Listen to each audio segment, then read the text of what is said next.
ಈಗ ನಾನು ತಗೊಳ್ಬೇಕಂತಂದರೆ ಮೇಷರಾಶಿಯವರಿಗೆ ಎಲ್ಲಿಗೆ ಬಂದಿದ್ದಾನೆ, ನಿಮ್ಮ ರಾಶಿಯಿಂದ ಎಂಡಿಂಗ್ ಅಂದರೆ ವ್ಯಯಸ್ಥಾನದಲ್ಲಿ ಅವ ಕೂತಿದ್ದಾನೆ. ಅದಕ್ಕಾಗಿ ಮೇಷರಾಶಿನವರು ಎಷ್ಟು ಅಂತಂದರೆ ಅಷ್ಟೆಲ್ಲ ಕೂಡ ನಿಮ್ಮದಾಗಿರುತ್ತೆ ಸಾಧನೆ ಹಾದಿಯಲ್ಲಿ ಹೊರಟಿದ್ದೀರಿ.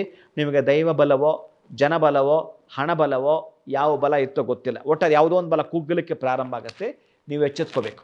ಇಲ್ಲಿಗ ಎಚ್ಚೆತ್ಕೊಂಡಾಗ ಏನು ಮಾಡ್ಕೋಬೇಕು, ಶನೈಶ್ಚರನಿಗೆ ಸರೆಂಡರ್ ಆಗ್ತಕ್ಕಂಥದ್ದು. ಅಯ್ಯ, ನನ್ನ ಬದುಕಿನಲ್ಲಿ ಮಹತ್ತರವಾಗಿರೋ ಘಟನೆ. ಅದೇ ಮೇಷರಾಶಿನವರ ಜಾತಕದಲ್ಲಿ ಏನಾದರೂ ಶನೈಶ್ಚರ ಪರಾಕ್ರಮ ಸ್ಥಾನದಲ್ಲಿದ್ದರೆ, ಅಥವಾ ಮೇಷರಾಶಿನವರಿಗೆ ಅದೇ ಶನೈಶ್ಚರ ತುಲಾರಾಶಿ ಉಚ್ಚ ಸ್ಥಾನದಲ್ಲಿ ಇದ್ದಿದ್ರೆ ನೀವೇನು ಭಯ ಪಡಬೇಕಾಗಿಲ್ಲ. ಕೆಟ್ಟದ್ದಾಗಲ್ಲ, ಒಳ್ಳೆಯದಾಗ್ತಾ ಬರುತ್ತೆ.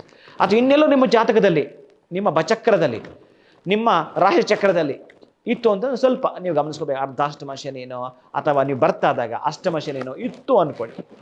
ಆವಾಗ ಸ್ವಲ್ಪ ಈಗ ವೇಕ ಬಂದಿದ್ದಾನೆ, ಏನು ಮಾಡ್ತೀರಿ ಗಮನಿಸ್ಕೋಬೇಕಾಗತ್ತೆ. ಅದಕ್ಕೆ ಸಂಬಂಧಪಡ್ತಕ್ಕಂತಹದ್ದು ನೀಲಾಂಜನ ಸಮಾಭಾಸಂ ರವಿಪುತ್ರಂ ಯಮಾಗ್ರಜಂ ಛಾಯಾ ಮಾರ್ತಾಂಡ ಸಂಭೂತಂ ತಂ ನಮಾಮಿ ಶನೈಶ್ಚರಂ ಛಾಯಾತ್ಮಜಾಯ ವಿದ್ಮಹೆ ನೀಲವರ್ಣಾಯ ಧಿಮಹೆ ತನ್ನ ಸೌರಿ ಪ್ರಚೋದಯಾತ್. ಓಂ ಛಾಯಾತ್ಮಜಾಯ ವಿದ್ಮಹೆ ನೀಲವರ್ಣಾಯ ಧಿಮಹೆ ತನ್ನ ಸೌರಿ ಪ್ರಚೋದಯಾತ್. ಓಂ ಶಂ ಶನೈಶ್ಚರಾಯ ನಮಃ, ಓಂ ಶಂ ಶನೈಶ್ಚರಾಯ ನಮಃ, ಓಂ ಶಂ ಶನೈಶ್ಚರಾಯ ನಮಃ. ನಾನು ಹೇಳಬೇಕಾದ್ರೂ ಒಂದೇ ಸಲ ಹೇಳಿಲ್ಲ, 3 ಸಲ ಹೇಳ್ತಾ ಇದ್ದೀನಿ. ಎಂಡ್ ಮಾಡಬೇಕಾದ್ರೂ ಸ್ವಲ್ಪ ಚಿಕ್ಕದಾಗಿ ಕಂಪ್ಲೀಟ್ ಮಾಡಬೇಕಾದ್ರೂ ಓಂ ಶಂ ಶನೈಶ್ಚರಾಯ ನಮಃ 3. ಯಾರಿಗೆ ಜನನಾಥ್ 3ನೇ ಮನೆ ಇರುತ್ತಾನೋ ಪರಾಕ್ರಮ ಸ್ಥಾನ ಅದ್ಭುತವಾಗಿರುತ್ತೆ. ಭಯಪಡಬೇಕಾಗಿಲ್ಲ, ಖುಷಿಯಾಗಿರಿ, ಆನಂದವಾಗಿರ್ತೀರಿ. ಆಗಿದ್ದರೂ ಕೂಡ ಧನಹಾನಿ ಗೊತ್ತಿಲ್ಲ, ಯಾರಿಗೋ ನೀವು ಮಧ್ಯದಲ್ಲಿ ಹೋಗ್ತೀರಿ, ಅಲ್ಲಿ ಏನೋ ಆಗುತ್ತೆ, ಅವರ ಮಧ್ಯೆ ನೀವು ಮಧ್ಯಸ್ಥಿಕೆ ವಹಿಸಿಬಿಟ್ರೆ ಹಣಕಾಸಿಗೆ ಅಲ್ಲಿ ಸಿಕ್ಕಾಕೊಳ್ತೀರಿ. ಇಲ್ಲಿ ಸ್ವಲ್ಪ ಎಚ್ಚರಿಕೆ ಇರಿ. ಯಾರಿಗೂ ನೀವು ಮಧ್ಯಸ್ಥಿಕೆ ವಹಿಸಬೇಡಿ. ಬಹಳ ಮುಖ್ಯನಾ, ಅಲ್ಲಿ ಯೋಚನೆ ಮಾಡಿ, 10 ಸಲ ಯೋಚನೆ ಮಾಡಿ ಅಂತ ಹೇಳ್ತಿರ್ತೇನೆ. ಈ ರೋಡಲ್ಲಿ ಸ್ಪೀಡ್ ಜಾಸ್ತಿ ಹೋಗ್ಬೇಡ ಕಣ, ಅಂಶ ಇದೆ ಅಂತಂದರೆ ನೀವು ಸ್ಪೀಡ್ನ ಕಡಿಮೆ ಮಾಡ್ಕೊಳ್ಳಿ, ಎಚ್ಚೆತ್ಕೊಳ್ಳಿಕ್ಕಾಗತ್ತೆ. ಆ ಆಘಾತದಿಂದ ಅಪಘಾತದಿಂದ ಪಾರಾಗಲಿಕ್ಕೆ ಸಾಧ್ಯವಿದೆ. ಅದಕ್ಕೆ ಈ ರೆಮಿಡೀಸ್ ಇರ್ತವೆ, ಬೇರೆ ಇನ್ನೇನು ಅಲ್ಲ.